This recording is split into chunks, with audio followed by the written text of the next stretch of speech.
Olá, pessoal! Bom, 13º episódio e hoje a gente vai falar com uma pessoa de uma área que a gente ainda não falou, que é a área de tecnologia. Tô com o Thiago aqui, a gente vai conversar um pouco sobre liderança, falar muito sobre gente, que é um assunto que tem em toda a área, né? Toda a área. Mas a gente vai trazer um pouquinho pro seu universo. Se apresenta, Thiago. Muito obrigado pela sua presença aqui. Tô muito feliz de recebê-lo. Eu que agradeço o convite. Então, meu nome é Thiago, sou gerente executivo hoje de TI no Açaí Atacadista. Um dos maiores atacados, né, no segmento de varejo no país. Lidero 30 pessoas e lido com vários desafios. 30 pessoas diretas e matricialmente com um monte de colaborador, com um monte de gente que atua em N áreas, todas voltadas para tecnologia. E tecnologia tá em tudo, né? Em todas as áreas, na verdade, né? Não dá pra gente descolar mais, né? Pois é, antes era só um departamento, hoje a empresa de tecnologia... A tecnologia ela pode estar inserida dentro de uma empresa, mas ela é muito mais que um departamento. Porque cada departamento, independente do segmento, seja ele financeiro, seja ele de expansão e obras, seja ele de marketing, comercial ou de operações, mais olhando para a realidade de varejo, usa a tecnologia de alguma forma. A tecnologia continua sendo um meio e está em todas as pontas. A gente tem até um objetivo que a gente segue, que é sempre venda baseada em tecnologia. Então, ela está praticamente dominando toda a empresa já há um bom tempo. E gente é baseada em tecnologia ou tecnologia é baseada em gente? Acho que as duas coisas. Acho que sem gente não existiria tecnologia e sem a tecnologia essas pessoas não evoluiriam também no seu trabalho. Uma apoia a outra. Tanto que existe hoje um medo de que a tecnologia pode substituir o trabalho das pessoas, mas não. Esse é um assunto que tá borbulhando, né? Não. Principalmente por causa da inteligência artificial, né? Pois é, mas o fator humano, ele nunca é descartado. E você trabalha com tecnologia há muito tempo, né? Trabalho com tecnologia há muito tempo, desde os meus 17 anos. E como é que você vê essa carreira, a evolução da carreira de tecnologia? Olha, a tecnologia sempre foi uma parceira para mim. Eu comecei como analista de crédito no Banco Chain e desde lá eu tinha que mexer num sistema para aprovar meios de empréstimo ou crédito para pessoas. Então, todo o sistema ajudou, tanto aquele que precisava quanto aquele que estava atendendo. Aí depois, vou contar um pouco. Tá bom, né, por favor. sobre minha carreira. Aí depois, ainda baseado nesse cargo de analista, eu fui trabalhar na IBM e na IBM eu comecei a cuidar de grandes contas. Aí eu tive contato com o BRF, a Perdigão, eu tive contato com a Ambev. E lá você fazia o que? Era N1, N2, assim não? Eu trabalhava com N2. Você conhece um pouco de tecnologia. Sim, conheço. Eu trabalhei em empresa de tecnologia. Você conhece. Comecei na parte de N1, que é o primeiro atendimento.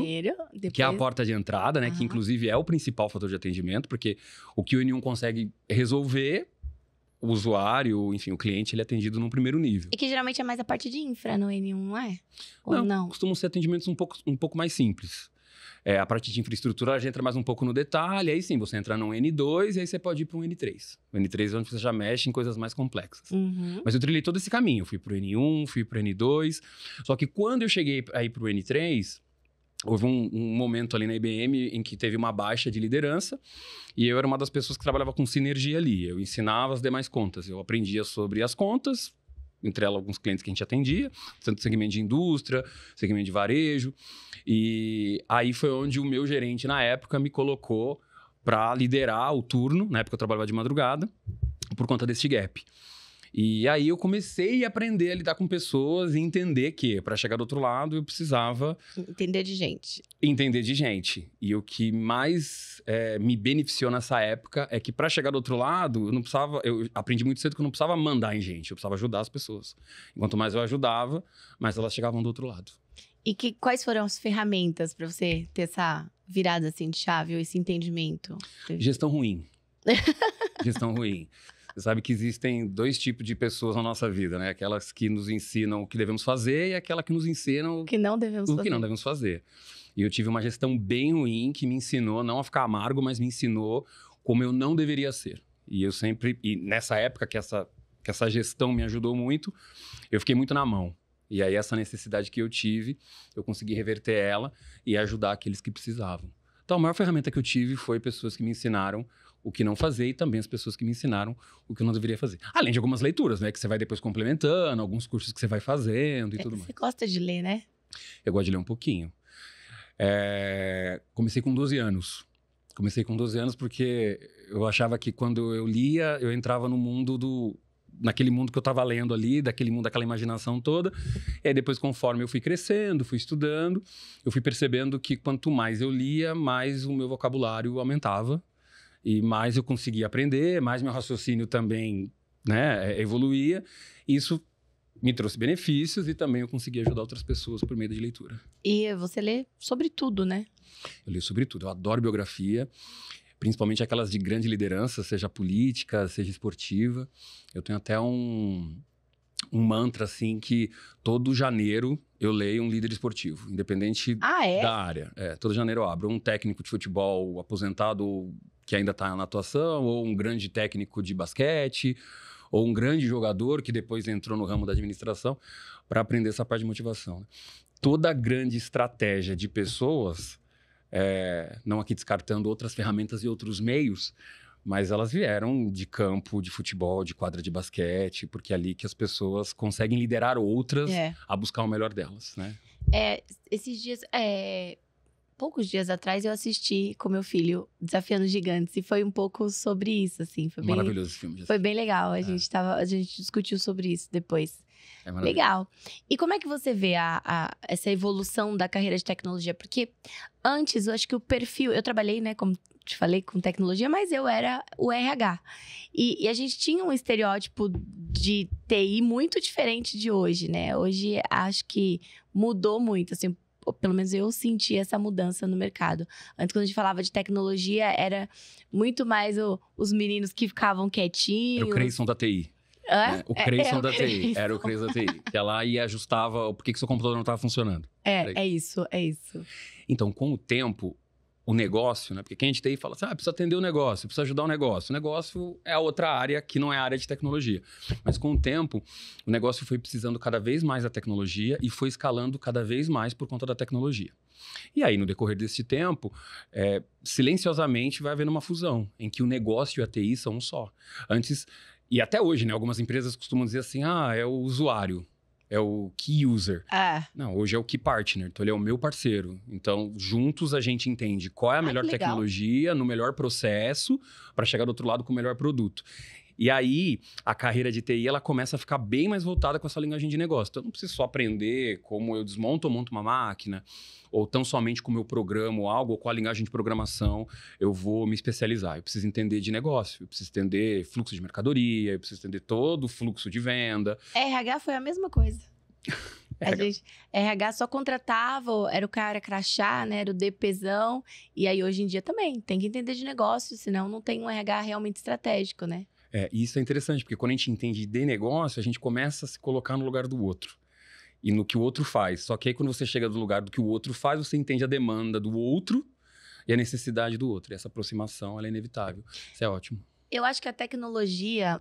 por exemplo, eu tenho alguns anos, né, de RH, então eu fui muito tempo, vou ainda, no CONAR, que é o Congresso Nacional de Recursos Humanos. E é muito claro como mudou. Porque antigamente a gente ia... E a maioria das empresas que faziam a exposição da feira era consultoria, empresas voltadas para treinamento. Hoje em dia, acho que 70% é empresa de tecnologia e 20% de benefício. Não, acho que 50% tecnologia, 30% benefício e o restante divide nos outros subsistemas. Mas tecnologia tomou uma proporção bizarra, assim, principalmente dentro da área de pessoas. E aí o meu lado aqui, né? Poxa, a gente também precisa dar um passo atrás e falar, olha, também não é tudo tecnologia, né? Mas é difícil fazer esse equilíbrio, né? Porque quando a gente quer, por exemplo, vou dar um exemplo no processo seletivo, como evoluiu isso. Antigamente, você vai lembrar, né? Que a gente entregava currículo, que você não é tão diferente de idade assim, né? Obrigado por isso. Sou novo igual você. A gente entregava currículo, papel, né? Uhum. E aí eu falo que a gente torcia para chegar no RH, o currículo. E eu, RH, você sabe que o primeiro lugar que eu trabalhei em RH, eu tinha um bolo de currículo, assim, e eu ganhei uma pomadinha pra poder molhar o dedo e rolando os currículos, né? E aí, Isso mudou muito, porque antigamente não tinha ATS, não tinha um sistema para as pessoas se cadastrarem. Tinha um outro, mas era muito caro, porque quem pagava era quem queria procurar o trabalho. Para as empresas era de graça, mas era muito difícil alguém ter um currículo online, né?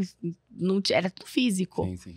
E aí isso foi mudando. E hoje as pessoas reclamam porque entra numa plataforma e ela tem que responder 3 perguntas. Eu falo, poxa, mas não existe satisfação, né? Nem de um lado, nem de outro, né? Então, acho que a tecnologia, ela auxilia muito a gente. Na minha área, eu vi que a evolução do processo seletivo veio muito decorrente da própria tecnologia. Então, eu demorava, sei lá, 3 horas triando o currículo. Agora eu faço um filtro e consigo trazer as pessoas que têm mais aderência aos requisitos daquela vaga. Só que o usuário se sente, o usuário, né, o candidato nesse caso, ele se sente mal porque ele fala que a gente está robotizando demais o processo, né? Então, putz, qual que é o meio termo disso, né? Então, assim, a tecnologia, nesse sentido, ela trouxe mais agilidade. E com agilidade, ela traz mais produtividade. Aí a gente começa a trabalhar com otimização, e aí a gente tem esse advento da IA, que não é uma coisa nova, já vem há alguns anos, né, evoluindo, e aí ela vai trabalhar com dados. Mas qual que é o pulo do gato? Você vai ter dados para ganhar produtividade, realmente as plataformas elas ajudam, porque elas evitam esse deslocamento, esse entregar em loco, entregar em mãos, né, você tem uma plataforma para você se cadastrar. Só que aí você vai usar a tecnologia para ser um repositório, e depois a evolução da tecnologia pode te ajudar a filtrar ou segmentar, enfim, peneirar os dados que estão ali impressos. O pulo do gato é não descartar, né, o conhecer o outro lado. Por isso que a indicação não morre. Não morre mesmo. Porque as pessoas, elas colocam ali o histórico delas, né? E quando elas se cadastram na plataforma, o LinkedIn ainda continua sendo um grande campeão disso, mesmo com outras plataformas utilizadas por empresas. Mas quem está do outro lado? O dado, ele diz o que a pessoa fez. Mas a postura da pessoa, a linguagem corporal da pessoa, por exemplo, quando você vai entrevistar alguém, o corpo fala. Você está apresentando um desafio. Quando a pessoa... E aqui eu não estou ensinando a regar, pelo amor de Deus. Mas assim, quando você está entrevistando alguém, a tecnologia não vai te ajudar a olhar o olhinho brilhando.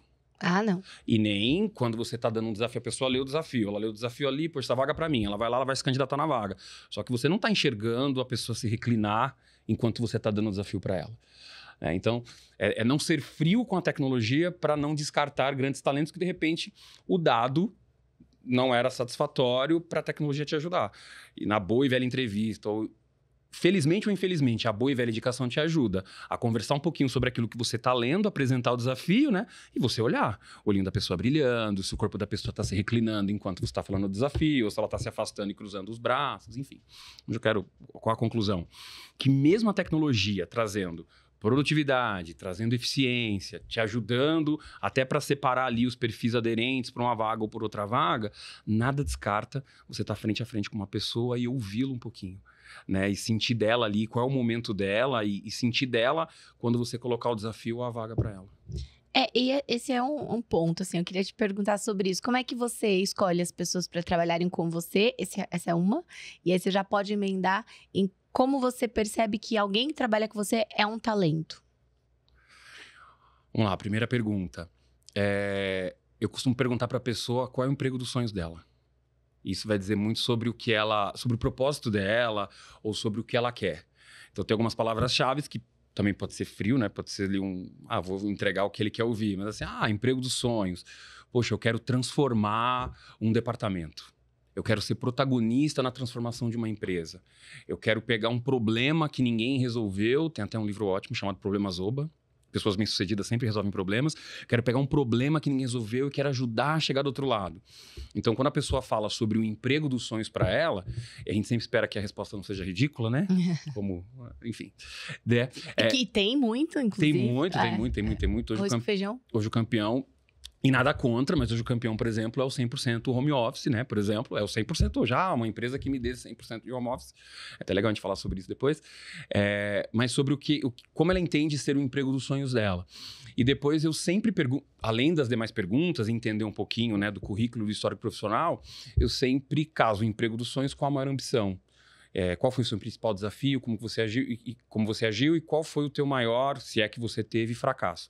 Como a pessoa vai responder do maior desafio dela e como ela vai responder do fracasso ou, de repente, do gol contra ali que ela fez, bem como a ambição que ela tem no emprego, para mim já é um grande balizador se aquela pessoa é aderente ou não. É óbvio que nunca vai ser uma verdade absoluta, ou 100% de sucesso, você ainda pode errar. Mas aí é aquela chance mínima que a gente tem de errar no recrutamento, né? Mas esse é o critério, respondendo a primeira pergunta. E você, então, sempre faz perguntas baseadas em projeção futura. Qual o propósito da pessoa? Por que ela levanta da cama? E como que você faz relacionado ao comportamento passado que prediz comportamento futuro? Comportamento passado que prediz o comportamento futuro. Ou você acha que não? Não, porque é um risco que não... É um risco e um desafio que não tem como... É mais entender como ela agiu. Se você tiver, dependendo do cargo, né? Uma referência para depois... Aí depende muito do cargo. Tem cargo que você não precisa de referência. Você vai olhar ali o histórico dela, ela vai falar um pouquinho, ela vai demonstrar o mínimo necessário de qualificação que você precisa. Mas nem todo mundo consegue revelar um pouco do comportamento, né? E da atitude. Você vai conhecer no dia a dia. Mas são perguntas assim que pelo menos ela vai demonstrar um pouquinho de como ela agiu numa determinada situação. E aí, conforme a entrevista vai acontecendo, dependendo da resposta, você estica mais um pouquinho, sem constranger, óbvio, o candidato. Que bom que você tem a ajuda do RH também, né? Sempre. Faltou falar essa parte. Não, o RH ajuda. O RH, assim, na nossa empresa, o RH ele faz toda a primeira triagem, ele faz todo o primeiro filtro. Depois tem a conversa com o gestor, porque daí vai ser mais perguntas técnicas, né? Tá. Mas eu não descarto, eu complemento, ainda que eu seja redundante, para conhecer um pouco da ambição da pessoa e aquele propósito. Boa. Aí a sua segunda pergunta foi sobre talento. Talento. Talento. Como é que você Eu tenho uma definição que eu passo... A gente tem até no comitê de carreira, lá no Açaí, a gente fala sobre isso, né? Quem foi destaque, quem foi consistente, quem foi inconsistente. Depois a gente pergunta se a pessoa é um recurso estratégico e se a pessoa é um talento. Qual é o meu critério? E isso eu aprendi com uma antiga gestão e também lendo um pouquinho. O que é o talento? O talento é aquele que cria algo do nada, quando ninguém espera. Então, por exemplo, se eu pedir para a pessoa construir um prédio e ela construiu o prédio de forma excelente, ela não é um talento. Ela fez aquilo que ela foi contratada para fazer. O prédio ficou lindo, foi feito dentro do prazo. Que ótimo. A gente está tão carente de entregas boas que a gente acaba beneficiando quem entrega no prazo e quem entrega de forma perfeita. Isso é ótimo. Eu falo pro pessoal da minha equipe, eu falo assim, parabéns, não fez mais que a sua obrigação. Porque a gente está carente, né? Das entregas no prazo, da postura adequada e tudo mais. Não que a pessoa não mereça o elogio, o feedback positivo e, de repente, até um mérito, dependendo da jornada ali na empresa, porque faz o seu trabalho bem feito. Talento. Talento é assim, existe uma demanda para construir um prédio. Aí, na construção do prédio, para otimizar o tempo, para mitigar risco, para evitar desperdício, para ajudar com quem vai trabalhar na outra ponta, essa pessoa cria algo. Ela inventa algo. Ela tira da manga, ela tira do bolso. Ela faz algo que não é previsto. Para além do que... Enxerga o que ninguém enxergou. Responde o que ninguém respondeu. Ou, de repente, faz a pergunta que ninguém fez. Esse é um talento. Então, quando na minha equipe eu tenho essa pessoa que, muito mais que pegar o copo do ponto A para levar o copo para o ponto B, desenvolveu algo, trouxe uma ideia que melhorasse esse processo, esse para mim é um talento. Então, você tem uma gestão que você deixa as pessoas pensarem e construírem, né? Eu dou autonomia. Tem um livro que é a história da Netflix, A Regra é Não Ter Regra. Conheço. E o CEO ele diz o seguinte, que ele gostava de passar mais contexto, menos controle. Então, o que eu faço com os meus diretos? Eu dou contexto para eles. O cenário atual, todo mundo lê o mesmo jornal. O momento que a empresa está passando e qual a estratégia da empresa. Eu enriqueço eles de contexto, para não ter que controlar. Porque se eu tiver que controlar o que eles estão fazendo, alguma coisa está errada. E aí eu dou autonomia para que eles até me tragam algumas soluções, eu incentivo eles a trazerem algumas soluções, né, que é esperado, inclusive. E aí fico trabalhando em obstáculos que, de repente, tá além do cargo deles ou do momento que eles estão passando. De repente, um momento de grande pressão, existem momentos que você pode estar com uma alta demanda. Aí eu entro para mitigar ou para ajudar eles a passar por esses obstáculos ou chegar do outro lado de uma situação que eles não estão conseguindo. Mas eu dou total autonomia e torço muito para que eles cresçam me trazendo ideias e celebro, inclusive, quando eles... mais do que entregaram um produto, mas trouxeram algo também diferenciado ali que garantiu uma entrega de excelência e etc. Muito bom, gostei. Tem uma premiação que eu fazia na casa antiga, onde as pessoas iam lá e apresentavam o seu book de entregas. E aí os líderes iam lá e diziam o seguinte: olha, eu fiz essa entrega, essa entrega, essa entrega e essa entrega. Poxa, que legal. E quantas pessoas você desenvolveu? Como que aquela pessoa estava quando ela começou a trabalhar nisso? E como que essa pessoa está agora que ela entregou isso? Né? Então, para nunca tirar o foco, né? Quantas pessoas estão crescendo? Muito mais do que eu quantificar a entrega, né? É o qualitativo em cima daquela pessoa que está trabalhando naquela entrega. Então, isso é importante e eu também prezo por isso, para nunca desgrudar desse fator humano, que para mim é muito importante. E como é que você lida com aqueles que não tracionam no tempo ou da maneira que você, como líder, espera que façam? Eu tento entender primeiro qual é a dificuldade que eles estão tendo, né? Repasso, de repente, o contexto, a orientação, para saber se tem algum gap até na comunicação que eu dei, né? O óbvio precisa ser dito sempre. E aí, dependendo do que eles me falarem, eu apoio ou beleza. Ah, não, foi pontual. Eu acompanho de novo. Se o problema ele volta a acontecer, eu volto a discutir com a pessoa, tento de novo fazer ele enxergar. E aí começo já a fazer também um feedback mais 360 para tentar entender, né, essa pessoa nesse meio, com as pessoas que elas se relacionam, para ver se eu consigo ajudá-la. Na terceira vez, eu vou para o desempenho da pessoa mesmo, tento me conectar, se eu não for inconveniente, com o pessoal dela, e aí na quarta vez eu entendo se realmente a gente consegue transformar aquela situação ou se infelizmente não é o momento daquela pessoa para o momento da companhia. Muito bem. É assim que eu faço. E como é que a gente contrata tecnologia sem ser home office hoje? Pois é, né? Você sabe que... A pior área eu acho que é tech, né? Assim, a TI, ela tem a política, né? A filosofia do anywhere, tipo, há muito tempo. A pessoa, ela pode desenvolver onde ela estiver, né? Tem uma piada nesse mundo que os melhores desenvolvedores são aqueles que ficam trancados no quarto e que você coloca a comida debaixo da mesa ainda. Você não pode atrapalhar ele. Ele vai comer a pizza dele, ele vai jogar videogame e de madrugada ele desenvolve porque ele não dorme.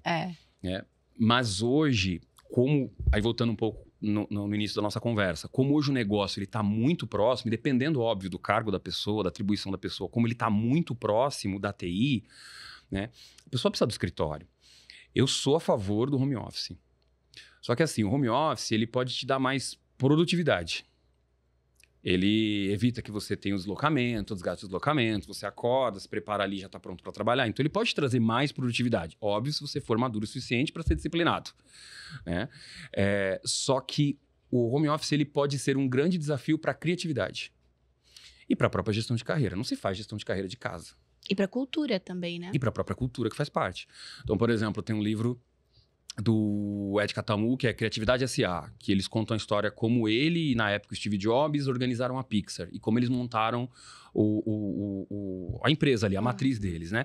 E eles começaram a alternar vários colaboradores. Então, o cara que era expert no A, sentava do lado do Y, que sentava do lado do H, para estimular essa criatividade. Então, as pessoas, elas compartilhavam os problemas, elas compartilhavam os desafios, os obstáculos que elas tinham e elas aprendiam juntos.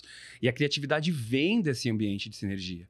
Tanto que lá no próprio Açaí nós temos ilhas, assim, nós temos bancadas, não temos divisórias para as pessoas se falarem, para as pessoas se relacionarem.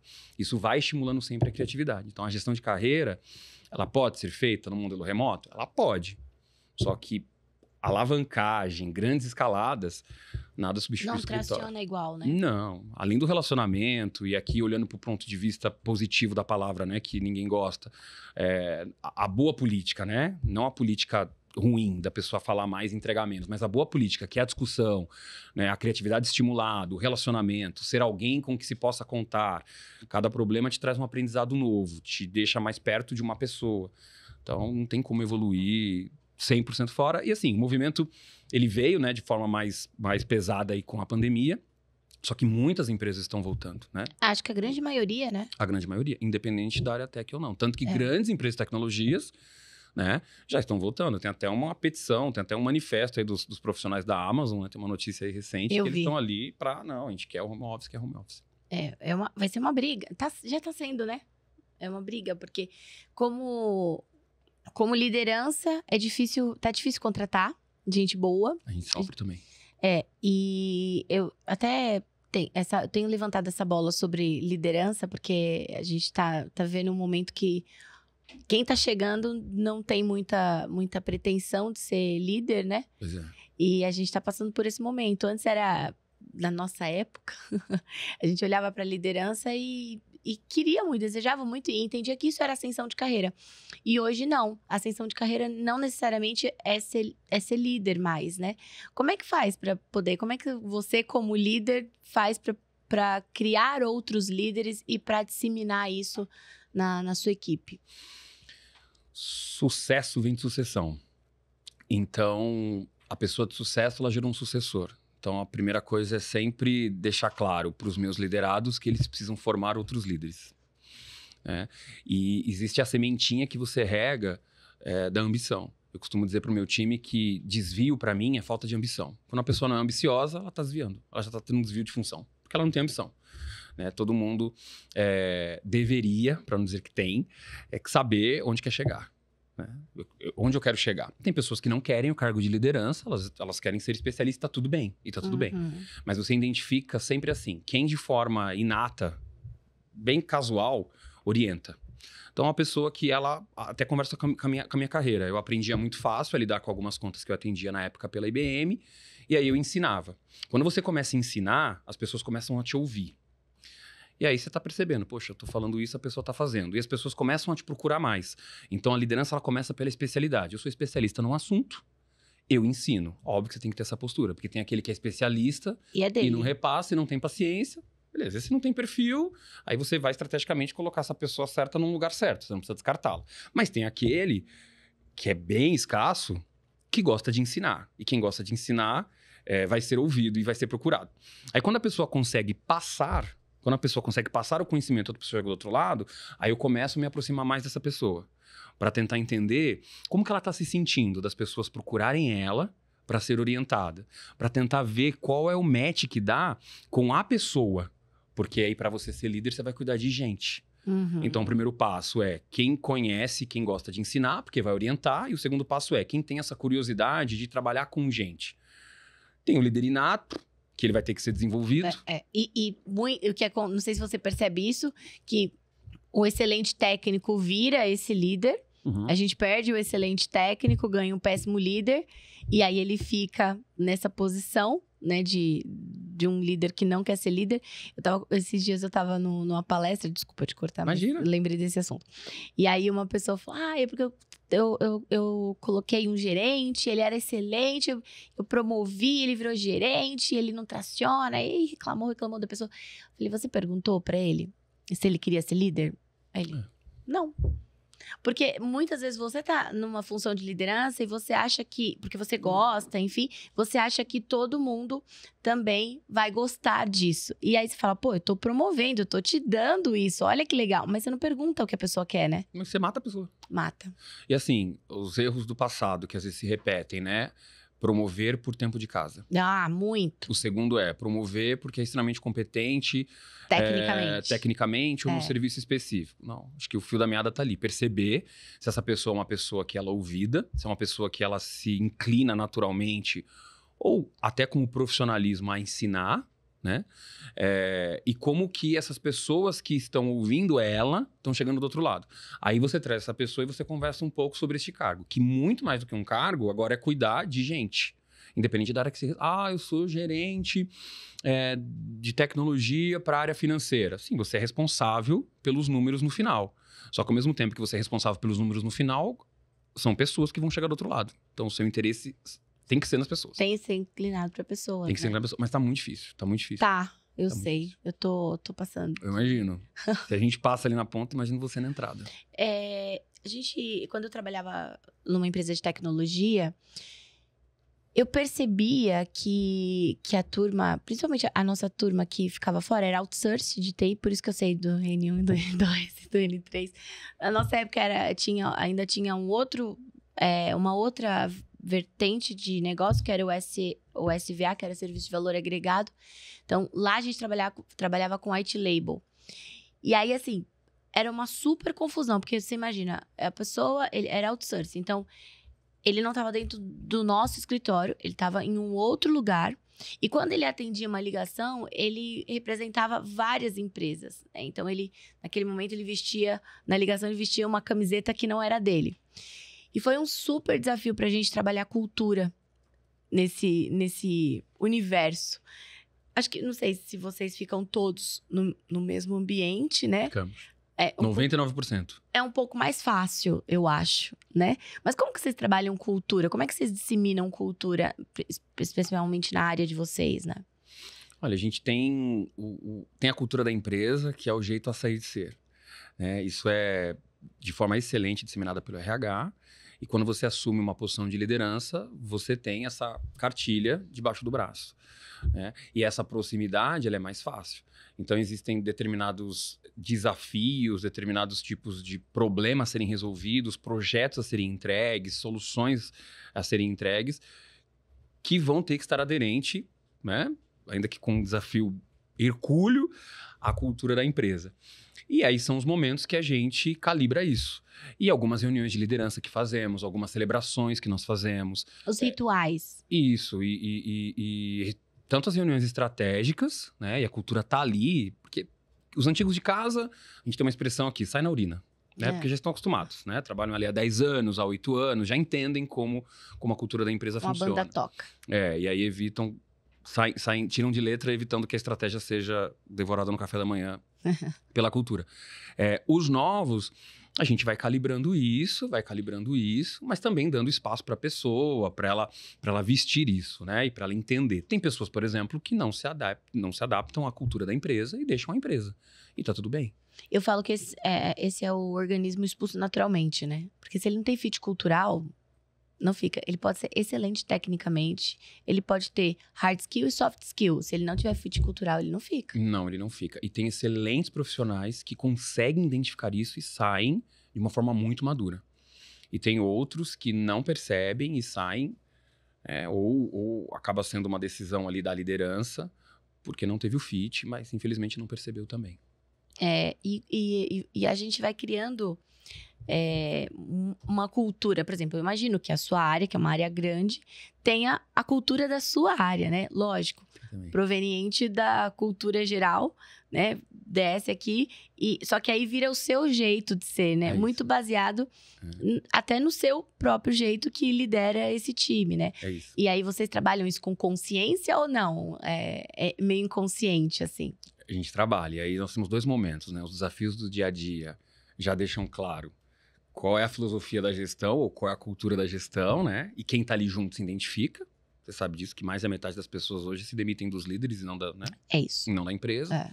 Eu me identifico com o modo que ele trabalha, eu me identifico com a visão que ele tem no trabalho, eu me identifico com o propósito que ele tem para a área. E aí, nos desafios do dia a dia, isso vai ficando claro e a gente faz algumas reuniões para a gente também dar uma calibrada. Por exemplo, essa questão da ambição. A ambição saudável, eu sei onde eu quero chegar, eu quero crescer. E eu sempre falo para os meus liderados, seja egoísta com a tua carreira. Nunca desista de crescer, né? Porque quem não sabe para onde tá indo, qualquer caminho serve, Lewis Carroll. O outro ponto, a gente trabalha muito com mão de obra terceirizada. É muito normal você ter ali o CLT e o terceiro na TI. Esse é mais difícil, trabalhar cultura? Cara, quando ele tá no dia a dia, e no nosso modelo 100% presencial, vira um time só. E aí eu costumo dizer o seguinte, porque quando a maioria das empresas, né, o crachá, ele tem uma cor diferente. Né? Seja o cordão ou o crachá. No nosso caso, nós temos o crachá laranjinha e o crachá azul. O crachá azul é de prestador. E eu sempre digo, quando eu reúno todos eles, eu sou daltônico para crachá. É um time só. Então, eu enxergo uma cor só. É um time só. Então, não tem o prestador e o colaborador. Existe o meu time. Tanto que eu tenho um direto hoje que ele é prestador e está comigo há muito tempo. Eu trato ele como igual dos demais diretos. Esse é um ponto. O outro ponto é quando você contrata uma empresa para prestar um serviço. E eu vim de culturas ruins, né? Pode dizer, ou de gestão ruim, em que tem que esfolar o fornecedor. O fornecedor não está entregando. Tudo bem, você pagou o fornecedor, assim como a empresa te paga também para você fazer o teu trabalho. Você também é fornecedor. Exatamente. Eu coloco, né? Eu gosto mais do termo fornecedor do que colaborador até, né? Porque você é pago, você colabora ali porque você está sendo pago, né? Você não está sendo ali, enfim. Mas eu coloco, puxa, tem que ser um time só. Tem que ser um time só. E isso tem dado certo. Então eu falo para eles, puta, não vem aqui bater no fornecedor. Né? Eu tive uma gestão que me dizia, se o fornecedor não está indo bem, você não está indo bem. Então, o que está acontecendo? Está tendo dificuldade de relacionamento? Você explicou bem o serviço? O escopo foi bem definido? E trazer para jogar junto. E é verdade, né? Isso, eu trabalhei numa empresa anterior que eu tive que lidar. Eu tinha um projeto gigante, né, para virar N lojas. e mais de 1.300 lojas, e eu trabalhava com 3 empresas. E as 3 empresas tinham que chegar num único objetivo, que era virar ali o sistema da loja. E aí eu tinha a empresa que queria ganhar o N2, eu tinha a empresa que estava entregando o produto e que também queria ganhar o N2, estava tudo na bid. E eu tinha a empresa que estava perdendo, mas que queria ficar. Então eu tinha 3 concorrentes numa sala, só que todos eles precisavam entregar o sistema. E aí eu coloquei todo mundo junto na sala, me afastei dos gravatas, que são os executivos de conta, tinha o momento certo de atendê-los, mas coloquei todo mundo na arena. E falei assim, pessoal, que todo mundo trabalha junto. E aí eu fiz o que esse livro que eu citei há pouco, Criatividade S.A., me inspirou. Coloquei um do lado do outro. Então a empresa A senta do lado da B, que senta do lado da C, que senta do lado da D. Não deixava as ilhas isoladas. E aí eu mantinha todo mundo perto. Aqui é um time só. Aqui todo mundo vai chegar do outro lado. Essa é a minha cultura, isso acompanha a minha liderança, e quem está adepto a isso vai chegar do outro lado comigo. É natural. E rolou? Rolou, a gente teve um baita case, a gente tinha várias operações, tinha, por exemplo, operação janta. A gente estava virando software e aí você tinha que instalar o software na loja. E aí alguns conseguiam terminar num período de até 5 horas da tarde, outros não virava. Era ERP? Não, sistema de frente de caixa. E aí, software para venda. E aí, tinha lojas, a gente ficava até 10, 10 e meia. Aí eu reunia todo mundo, aí eu gosto de batizar, gosto de dar nome. Aí eu falava assim, poxa, a gente vai montar uma reunião aqui, os inconformados. Aí eu chegava nos líderes e falava assim, ó, pega os inconformados para mim. Quem são os inconformados? Os caras não aguentam mais sair daqui 10 horas da noite. Por que era operação janta? Vai todo mundo chegar em casa para jantar. E aí juntava todo mundo, aí todo mundo dava ideia. Aí quando todo mundo tava dando ideia para resolver um problema em comum, que era eu não aguento mais trabalhar até 10 horas da noite, cadê a concorrência? Não tem mais. Que legal. E aí chegava do outro lado. E aí montava uma família. Então assim, tanto pela estratégia do desafio, né, do obstáculo. O obstáculo, ele é uma benção. Vou citar outro livro, pode? Pode, claro. Tem um livro do Ryan Holiday chamado Que o Obstáculo, ele é o caminho, ele não tá no caminho. Ele é o caminho. E quando você se conscientiza disso, fica mais fácil, apesar de ser difícil. Então, cada obstáculo que tinha, a gente se juntava para chegar do outro lado. E para acabar com essa concorrência. E ia estimulando isso. Quero um instalador novo aqui. Vamos criar um instalador novo. Não aguento mais ficar aqui. Nem eu aguento mais ficar até aqui. Olha essas olheiras. Como é que vocês estão? Não aguento mais comer pizza. Né? Quero chegar em casa. Aí os caras falam, quero chegar cedo em casa. Quero ver o que meu marido tá fazendo. Quero ajudar minha filha com a lição de casa. Então, beleza. E aí todo mundo se unia, todo mundo chegava do outro lado. Você leu A Nova Psicologia do Sucesso? Não, isso eu não li. A gente fala do mindset fixo e do mindset de crescimento. E aí tem uma imagem que eu projeto sempre nas minhas palestras e tem 2 pinguins, assim. Aí você falou, eu lembrei. Tem um casinha levantadinha e o outro casinha baixa.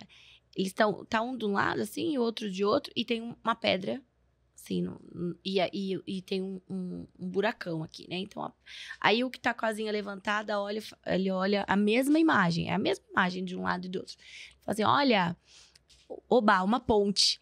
O outro olha e fala, uma pedra. Então, a gente fala que quem tem mindset fixo, olha e fala, outra pedra no meu caminho. Mas quem tem mindset de crescimento sempre olha e fala, opa, tem uma ponte aqui. E tem que, exato, é o copo meio cheio, meio vazio, né? E é o pessimista e o otimista. O Mário Sérgio Cortella, ele é rigoroso, ele fala assim que todo pessimista é vagabundo, porque ele enxerga um problema para cada oportunidade. E ele faz do problema um travesseiro quentinho, né? Quando o problema vira um espinho no pé, você quer resolver.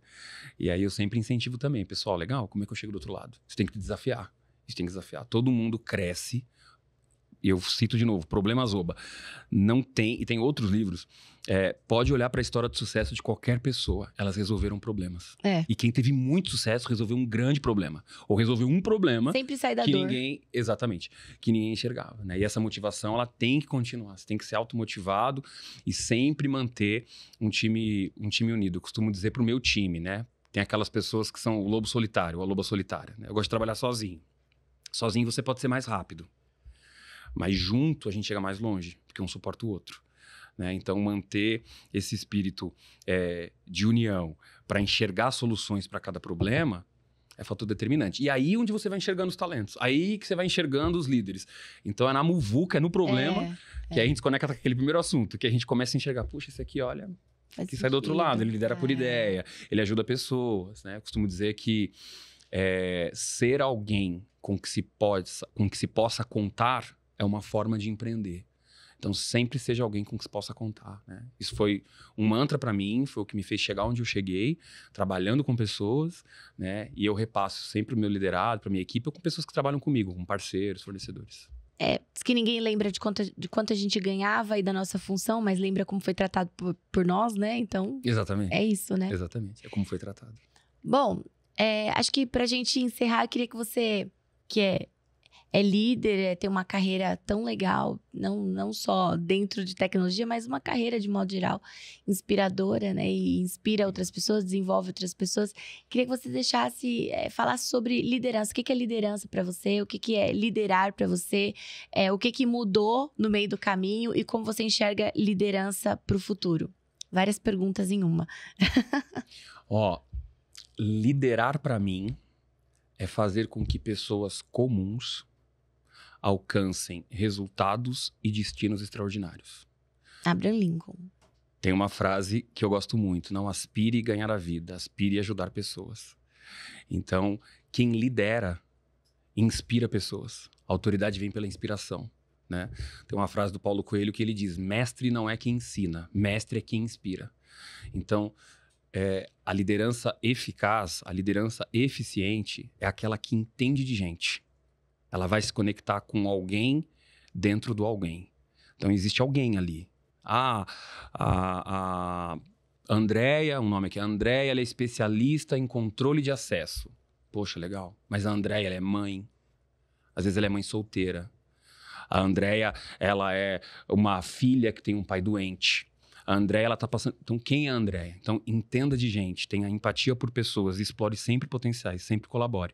Essa, para mim, é liderança eficaz. A liderança que só vê o resultado, que precisa lembrar que é o líder, é uma liderança obsoleta e fracassada. Mais contexto, menos controle e motive sempre inspirando, sendo uma boa pessoa, fazendo com que pessoas comuns alcancem destinos ou resultados extraordinários. Muito bem, muito obrigada, adorei Eu que nosso agradeço papo. o convite, gostei também. Muito obrigada. E com certeza a gente vai ter outras oportunidades de falar sobre isso. Obrigada. Eu que agradeço. Obrigada, pessoal. Até a próxima.